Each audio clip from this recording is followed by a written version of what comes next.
Ici, on a deux éléments sculptés d'époque Renaissance qui sont en attente de traitement par anoxie. Et donc vous voyez ici le résultat et les dégradations, c'est-à-dire que toutes les galeries qui ont été creusées par les insectes ont complètement mangé de l'intérieur la structure du bois qui ensuite, au moindre choc, s'effondre et part en poussière. Et donc c'est pour éviter ce type d'incident que l'on procède au traitement par anoxie des collections du musée. Il nous a semblé indispensable de traiter les collections de façon à éviter de propager la contamination d'un ensemble à un autre. Et la technique qui est utilisée est une technique assez récente dans son utilisation en France et qui pour la première fois est appliquée à l'ensemble de la collection du musée.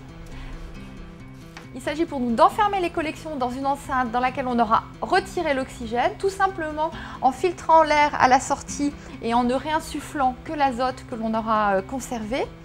Et puis on va laisser les objets dans cette enceinte 3 semaines. Pourquoi 3 semaines? Eh bien parce que c'est le cycle maximum pendant lequel un insecte peut rester anaérobie. Au-delà de cette période, il ne peut plus rester en résistance et il va être lui-même à son tour asphyxié dans l'enceinte anoxique que nous avons établie.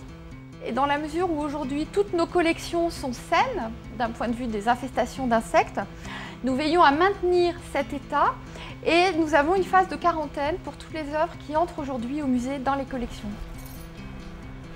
C'est assez rare d'une part d'avoir un musée qui soumet l'ensemble de sa collection à ce traitement sanitaire et qui d'autre part ensuite s'équipe et se forme en interne pour maintenir cette garantie sanitaire sur l'ensemble de la collection.